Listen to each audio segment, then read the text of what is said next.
Sir, मैंने कुछ नहीं किया, लेकिन पुलिस ने अपनी डायरी में लिख दिया कि मैं वहां था।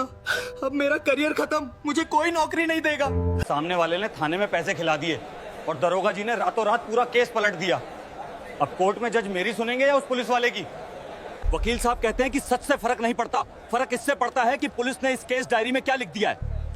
तो क्या अब मैं बिना जुर्म के जेल जाऊंगा? आगे बढ़ने से पहले डिस्क्लेमर को ध्यान से पढ़ें। क्या आप जानते हैं कि एफआईआर दर्ज होने के बाद आपका भविष्य जज साहब या कोर्ट तय नहीं करती, बल्कि पुलिस थाने में एक छोटा सा डॉक्यूमेंट तय करता है जिसे केस डायरी कहते हैं। जी हाँ, हम सब सोचते हैं कि एफआईआर हो गई, अब सीधे कोर्ट में फैसला होगा, लेकिन सच यह नहीं है कि कोर्ट में जज साहब वही मानेंगे जो थाने के एक ऑफिसर उस केस डायरी में लिख देगा। अगर उसने कलम घुमा दी तो बेगुनाह भी फंस जाएगा और मुजरिम छूट जाएगा। आज मैं आपको पुलिस स्टेशन के अंदर चलने वाले उस इन्वेस्टिगेशन गेम को पूरा सच बताऊंगा, जिससे जानने के बाद आपके मन से पुलिस का डर काफी हद तक निकल जाएगा। एफआईआर से लेकर चार्जशीट तक आखिर क्या होता है। सबसे जरूरी बात, मैं कोई वकील नहीं हूँ, कानूनी विशेषज्ञ नहीं हूँ। यह जानकारी सिर्फ सामान्य जागरूकता और पब्लिक सोर्सेस तथा ग्राउंड रियलिटी के आधार पर है। कोई भी कानूनी कदम उठाने से पहले क्वालिफाइड वकील से सलाह जरूर लें। एफआईआर का मतलब होता फर्स्ट इन्वेस्टिगेशन रिपोर्ट, यानी जुर्म होने की पहली खबर। जब आप थाने में जाते हैं, एक साधारण कागज पर थाना अध्यक्ष महोदय लिखकर अपनी शिकायत देते हैं। जैसे ही पुलिस इस कागज पर मुहर लगाती है, इसे अपने रजिस्टर में दर्ज करती है, तो यह एफआईआर बन जाती है। यहाँ असली खेल शुरू होता है। धाराएं कैसे लगती है। अगर आपने लिखा कि मारपीट है तो पुलिस आपका मेडिकल रिपोर्ट देखेगी।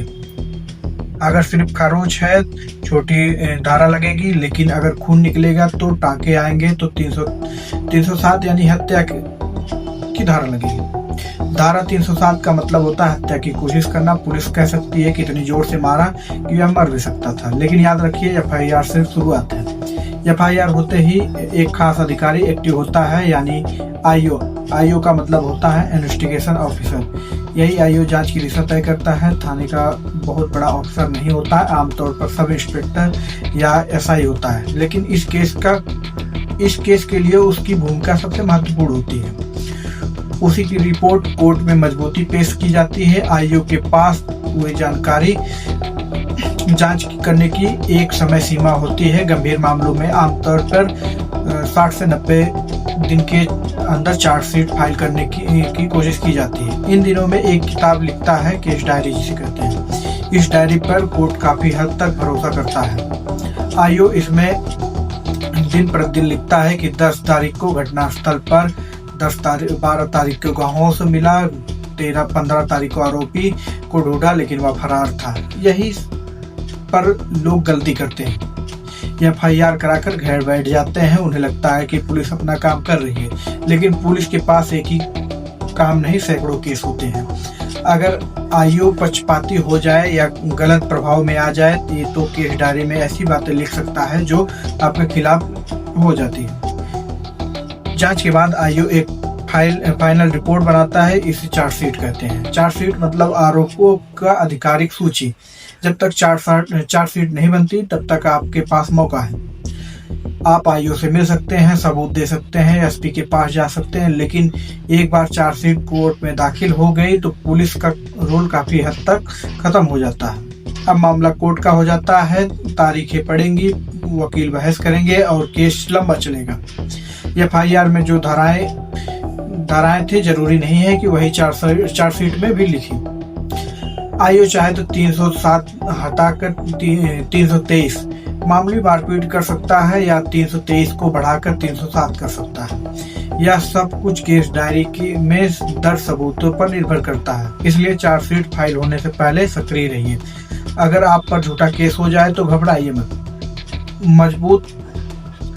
मजबूत एलिबाई तैयार कीजिए, यानी कि साबित करने का पुख्ता सबूत कि घटना के समय आप वहां नहीं थे। सीसीटीवी फुटेज सुरक्षित करिए, मोबाइल लोकेशन और गूगल टाइमलाइन सेव रखिए।